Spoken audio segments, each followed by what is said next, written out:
Support comes from the Missouri Forest Products Association.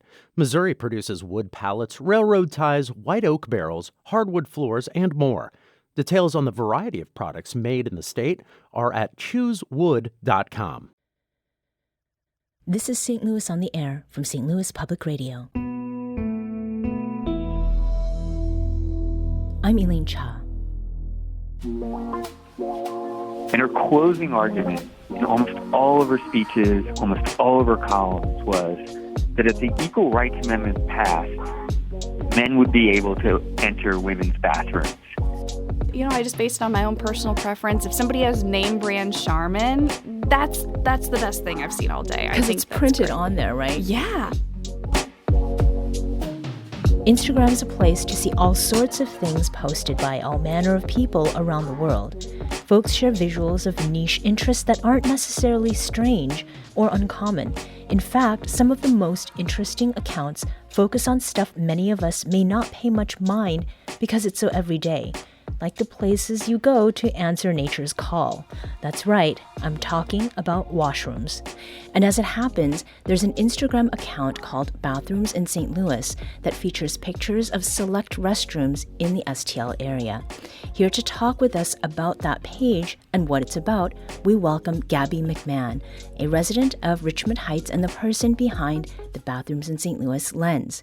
Gabby, thanks for talking with us today. Thanks, Elaine. I'm happy to be here.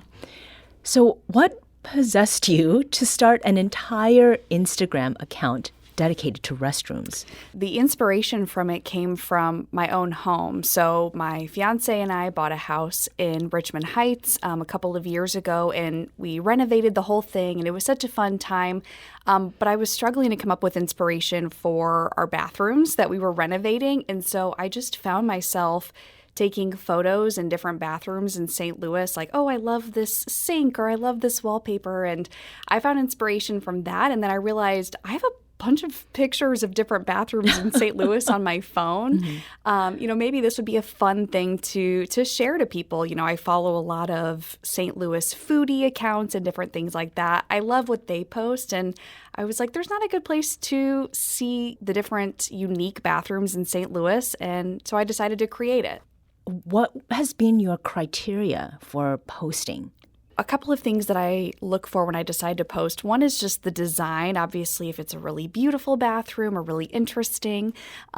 Two would really be the accessibility, which has been such a fun thing that I've learned about since starting this page, is just how important it is to let people know how accessible a bathroom is. Mm-hmm. And so, if it's really private or there's a lot of space, things like that, if they happen to have a really great bathroom I wanted to show, then I would post it.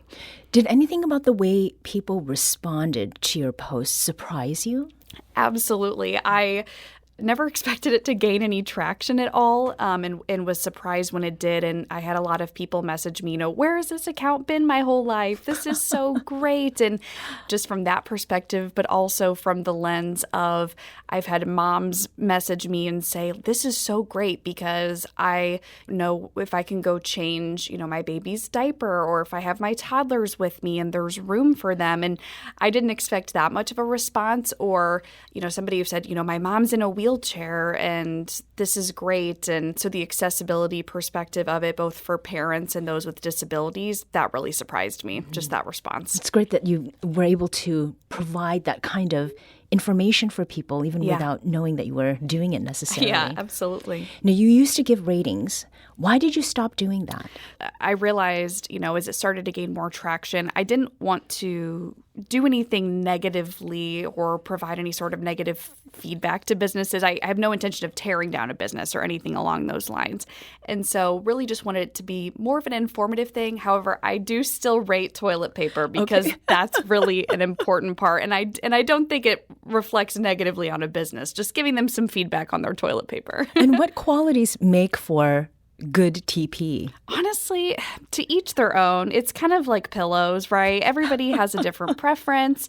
But, I just based it on my own personal preference. If somebody has name brand Charmin, that's the best thing I've seen all day. Because it's printed on there, right? Yeah. You can feel and see the difference. And I said this, in talking earlier, but I think the quality of toilet paper in a bathroom, it speaks a lot to the quality of, that business, right? If they care enough to do that, but, jokingly, of course, but that is something that's been fun to put a rating to that.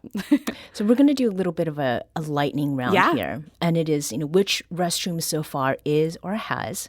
So which restroom so far has been most distinctive?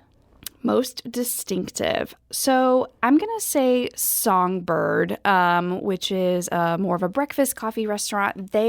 It's just, you can tell exactly what bathroom that is from anywhere. If you see a photo of it anywhere, that's where it is. They've got cute little eggs all over the wall, and it's just gorgeous and really ties in with the theme. And that's the one with the gudetama?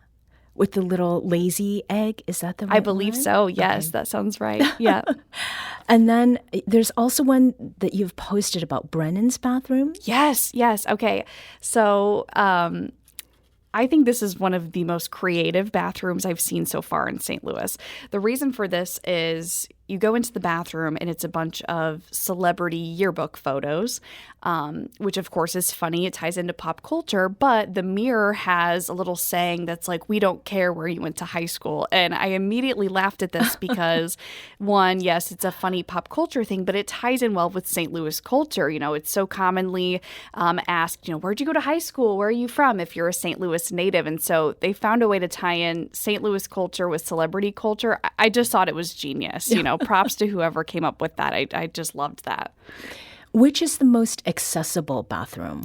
So, I thought about this and there wasn't a specific one that came to mind. I wanted to highlight some of the qualities that I thought would be, best in an accessible bathroom. So one is a private bathroom instead of a room, filled with stalls, of course, and then just space. And then also the location of the bathroom. I went to a lot of, I've been to a lot where you have to go up and down stairs to find the restroom or things like that. And so, obviously you can imagine if you have any sort of a disability, that can be such a challenge. And so, just really putting that into thought when designing a bathroom or creating that space, just thinking about every walk of life that could come into your business. Mm-hmm.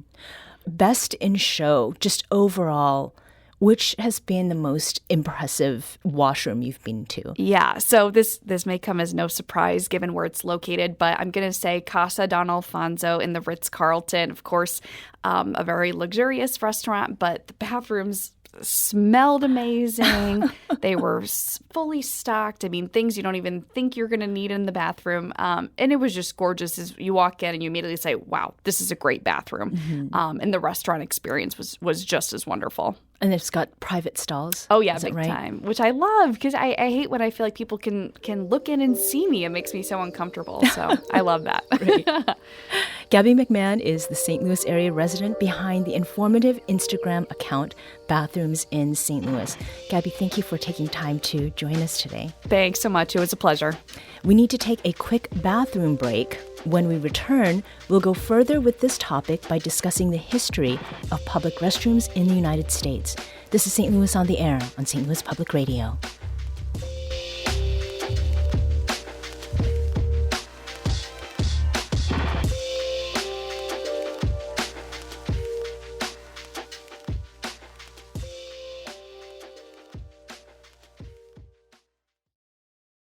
Support comes from the Missouri Forest Products Association. Missouri produces wood pallets, railroad ties, white oak barrels, hardwood floors, and more. Details on the variety of products made in the state are at choosewood.com.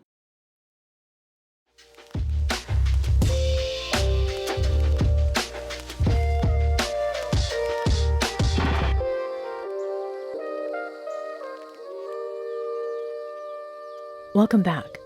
We're talking today about a place we go to go. Yes, we're discussing restrooms. Before our potty break, we got some local perspective on notable bathrooms in the St. Louis area. We're now moving on to another perspective, and that's the history of public restrooms in America. To provide some insight into that, we welcome Bryant Simon, history professor at Temple University. Bryant is currently working on a book about the past of public restrooms in the U.S. and what it can tell us about public bathrooms today. Bryant, welcome to the show. Glad to be here. Thanks for having me. Now, you've been researching for this book for the last 4 to 5 years. Were public restrooms a quirky sort of interest for you before that, or did something very specific make you think the world really needs a deeper look at this? Yeah, this wasn't a quirky interest of mine. And if I had an interest in it, I didn't know. Like most people, I wasn't cataloging it. But in 2018, at a Starbucks not far from my house here in Philadelphia, 2 black men were waiting for a colleague at a Starbucks store downtown, and one of them asked to use a bathroom, and the employee there said, well, you can't use it unless you buy something. Mm-hmm. Words were passed, and the 2 black men were arrested and taken away. And the story was widely reported on, and it was widely reported on as a kind of incident of shopping while black. And it was that, but I got to thinking about the bathroom part of the story. What did that tell us about that same history of inequality? And it was really a question that I had, and I started to do what historians do, and that was to dig into the past, to dig into records. And I sort of came to one really important revelation really quickly, was that there was a moment in the past at the turn of between the 19th and 20th centuries where Americans were very aggressively building bathrooms, that this was almost a campaign along the lines of road building, a massive public works project, and that when they built them, they held ribbon-cutting ceremonies, and they bragged about how much they spent on them. They bragged about their touch points. They bragged about marble finishes. And I began to wonder, how did we get what happened to them, and how do we get to this moment where Starbucks had become, in some ways, our default public bathroom? And what was that story? Now, that gets at something that I'd love for you to clarify before we proceed. Bryant, how do you define a public bathroom? Yeah, this is a really interesting question, and I think it also gets at the interview you just did with Gabby. What ideally makes a public bathroom, and what some of the early public bathroom builders had in mind, that we can talk about it, is they would be fully accessible to everyone, that nobody would be kept away from them. Of course, that wasn't true. Public bathrooms from the very beginning in a place like St. Louis and here in Philadelphia were segregated along racial lines. They had attendants who might keep some people out. And that's kind of the reveal, right, that public bathrooms are essential for all of us to have access to the public, to be away from home, but they were never completely open to everyone, and they got more unequal over time. Mm-hmm. And how did that inequality in access to restrooms influence the way people, no pun intended, the way that they moved? No, I think that's exactly right. And what I've discovered is that public bathrooms make map makers of all of us. Mm-hmm. And whether we think about it or not, we're constantly making maps about where we can go. And that map, again, I think Gabby's story tells us, that map is fullest perhaps for white men or people who present as white men. Mm-hmm. And that map has less places on it for women, for instance. There's a long history, right, of kind of inequality for women in access to public bathrooms, the lines that women had to wait on. That map is much less filled in for black people historically. Currently, right, that map is really hot for gender non-binary people. Mm-hmm. That map looks really different if you're unhoused. And so I think that's really the story of how the bathroom kind of really creates those maps. And you have mentioned many different aspects of how a person's identity, how they present, affects where and when they can go. And you've found a direct relationship between restrooms and social movements. Can you provide a couple of concrete examples of the history of how race and gender have affected access to what were supposed to be public washrooms, but in fact were not open to all the public? Yeah, I mean, the race question won't surprise anyone, right? I mean, there's a long history of segregation in America, and much of that was formal segregation. So public bathrooms from the outset were built segregated, and they were built completely not separate but equal. And one of the famous pictures of public bathrooms is of three doors, and it would say ladies, men, and colored. And so you get a sense, right, of that the public bathroom was a place that was unequal, but also meant to create stigma, also denied women the right to separate spaces. And same with women. The first public bathrooms, many of them were actually urinals to serve men in public. They weren't always built equally, and they were distinctly built unequally as time went by, and there was an attempt to kind of deny women the right to public space. And so that kind of building of inequality into public maps through bathrooms is an important story. But the corollary of that is also an interesting story. Almost every social movement of the 20th century has a bathroom story to it. So some of the first civil rights protests during the Freedom Rides, say, were attempts to integrate bathrooms. The first victim of the civil rights movement, Sammy Young Jr., was shot and killed while trying to integrate a bathroom in the South in 1966. And it's interesting, when the Civil Rights Act passed, one of the things that people celebrated was the fact of equal access to bathrooms. And it's really clear in the record when people are talking about it. The women's movement, some of the first kind of struggles of the women's movement are to gain equal access to bathrooms. And there's a California congressperson who launches a campaign for what she calls potty parity by taking a sledgehammer to a toilet in Sacramento in the late 1960s. But understanding, right, that equality meant equal access to bathrooms away from home. The gay rights movement, even before Stonewall, gay men in particular are fighting against local police departments' entrapment of men in bathrooms, understanding that to not be stigmatized in a bathroom is a form of fighting for equality. And clearly, right, the gender non-binary movement of today is fighting in some ways against the kind of assault of their right to choose a bathroom and leading campaigns to build more equitable space in toilets. We're speaking with Bryant Simon, who is a history professor at Temple University. He's working on a book about the history of public restrooms in the U.S., and he's speaking with us about that history and also connecting it to some things that have to do with St. Louis specifically. And I understand that that correlation between the first public restrooms in America and St. Louis is not it's not one we have to make up, that there actually is a connection there. Can you talk about that? Yeah, St. Louis was one of the cities that early in the 20th century was actively involved in a campaign to build public bathrooms. And they saw this campaign as a way to advance St. Louis as a modern city, as the kind of city that would be among the great cities of America and of the world. And very proudly built its public bathrooms and had these ceremonies where they would celebrate them. And for me, one of the kind of clearest expressions of this campaign to build public bathrooms is in the train station in St. Louis.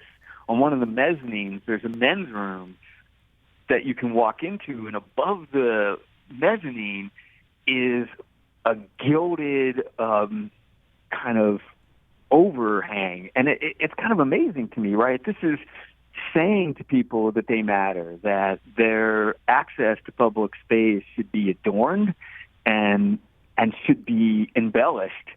And I think it's a really great expression of this kind of early bathroom building campaign. And that bathroom's still open, but you can also see throughout Forest Park, right, is dotted with public bathrooms that are now closed. Little comfort stations that were built to make the park accessible to everyone, which are no longer maintained. And I think that's an important part of our story, right, that we have lost the commitment not just to building gilded public spaces, as those early St. Louis bathroom builders committed to, but to even functional public spaces like the bathrooms built throughout Forest Park.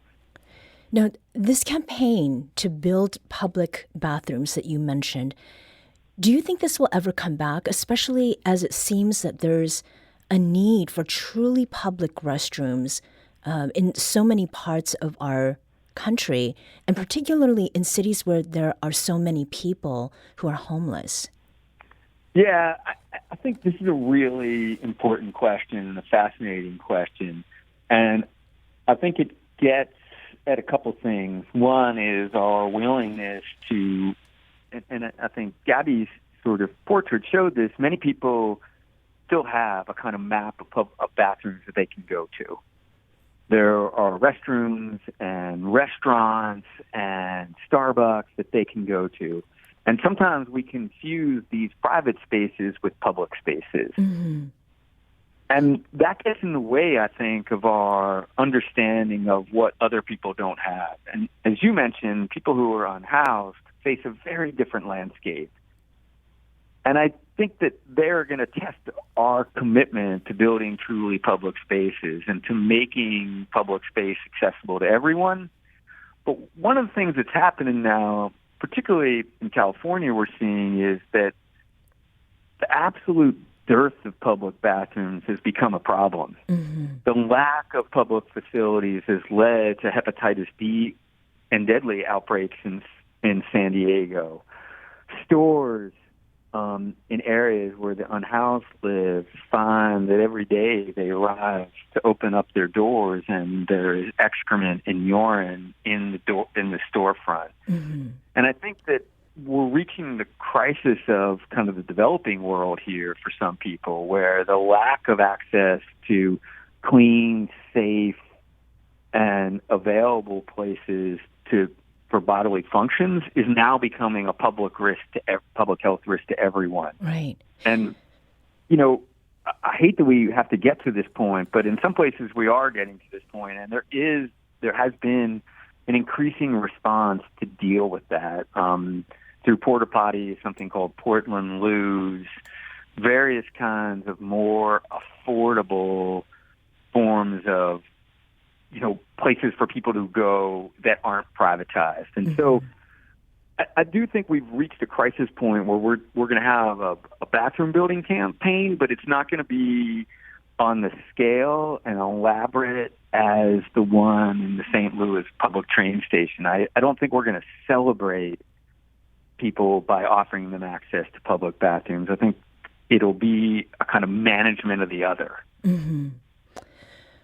One of the things that I'm wondering, I know that you are focusing on the history of bathrooms in the United States, but is there anything that we can learn from how public bathrooms are done in other countries that would help sort of address some of the very present issues that we have right now?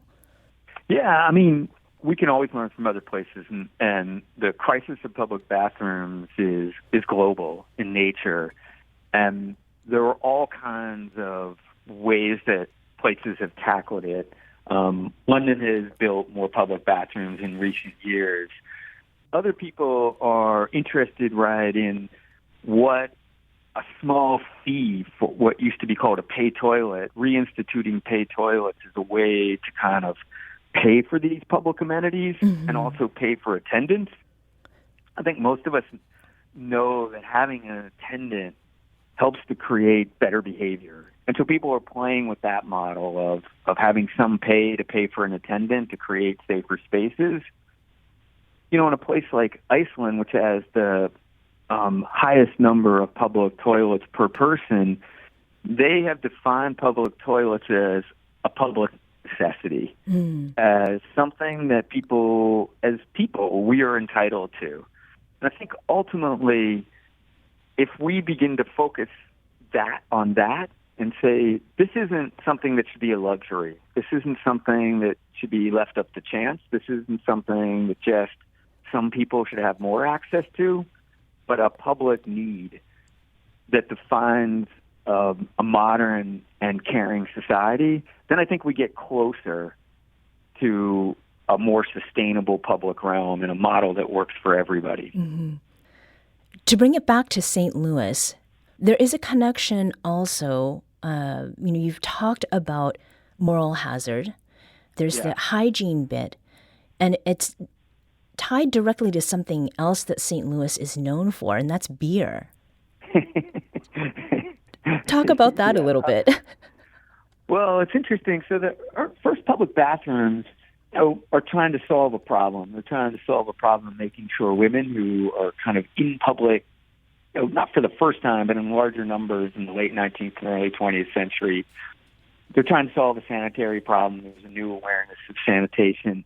But they're also trying to solve a problem about the tavern, because virtually the only public bathroom that exists in the late 19th and early 20th century is the tavern or bar. And there's a fear that men will go use the bathroom and then spend their family wages.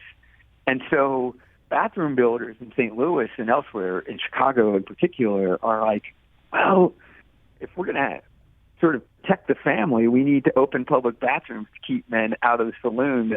The funny part of it is they make the same argument when Prohibition comes into play. Mm-hmm. They say to themselves, again, in St. Louis and in other places, they're like, oh, well, we don't have any taverns anymore, and that's where people, where men at least, were using as the public bathroom. Now we have to build public bathrooms. So the story of beer and Anheuser-Busch, but of like the saloon, is really kind of embedded in that early public bathroom campaign where they're trying to use the public bathroom to solve problems, but problems of increasing access.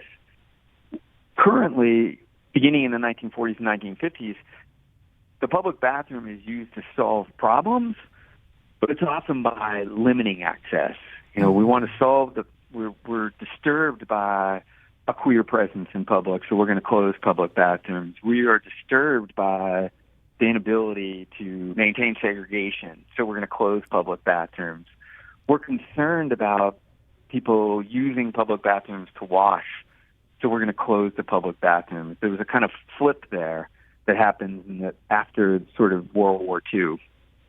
There's another St. Louis connection to bathroom debates in our nation's history. Conservative activist Phyllis Schlafly. Tell us about the tie between Schlafly, the women's rights movement, and the potty parity movement you were talking about, Bryant. Sure. Phyllis Schlafly, a resident of kind of the greater St. Louis area, was a leading voice in opposition to the Equal Rights Amendment in the 1960s. And she went all across the country giving speeches talking about the threat that the amendment posed to women. And her closing argument in almost all of her speeches, almost all of her columns, was that if the Equal Rights Amendment passed, men would be able to enter women's bathrooms. And this was kind of a moral panic that she stirred up that eventually grew to the point that the Equal Rights Amendment was not adopted by the United States Congress. I have had this particular question for some time. We've been using the words bathroom, washroom, restroom. When you were describing that spectacular facility at the St. Louis train station, it brought this up again. Where did the term restroom come from? We constantly use terms that deny what happens in these places. And there is, and this is why the public bathroom, the public restroom, the public lavatory, the first ones were called comfort stations, has always been a troubled place because they're at the intersection of the public and the private. Mm-hmm. We imagine bodily elimination, particularly in the late 19th and early 20th century with the advent of the flush toilet as something that happens behind a closed door, something that's full of shame, something that we want to deny. And then to move it to the public makes it this incredibly troublesome place, right? That part of the management of that is to never acknowledge what people need that space for. And so the words themselves are words that are used to try and hide what we actually know is going on there. And so they're really important places of cognitive dissidence that make them such contentious places. I mean, I think this is an important thing to recognize, is that the balance between the need for public privacy can never be resolved. And it's why we use language that doesn't acknowledge them, but also why they're such fraught places in our history, and why tensions explode there again and again and again. What do you hope your book about the history of public restrooms will do for the future of the places where we take care of business? Well, the first thing as a historian I want is for my book to openly acknowledge how we have produced and reproduced again and again inequality in American life. And that is at the bathroom door. And we often think about, segregation being challenged at the schoolhouse door, but the place that it's manufactured and other inequalities more consistently and assiduously is the bathroom door. So open, a kind of acknowledgement of that past, which we haven't sort of fully accounted for before. But that also means that if we want to build a truly inclusive present, we can't do that without acknowledging people's need for access for places to go away from home, and for that access to be equal, and for people's bodies to be acknowledged and not demeaned in those spaces. Bryant Simon is a professor of history at Temple University. He's currently working on a book that goes through the history of public restrooms in the United States. Bryant, thank you so much for joining us today. Thanks so much for having me, Elaine.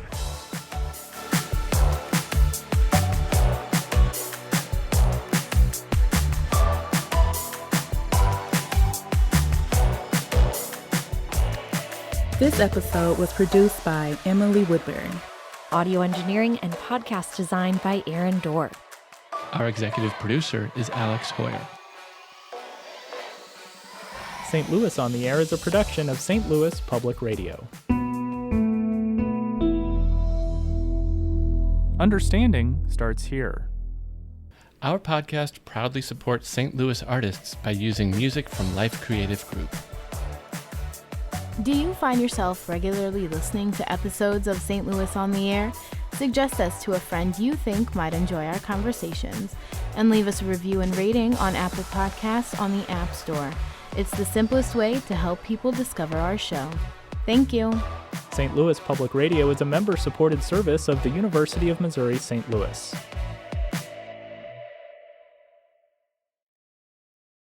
Support comes from the Missouri Forest Products Association. Missouri produces wood pallets, railroad ties, white oak barrels, hardwood floors, and more. Details on the variety of products made in the state are at choosewood.com.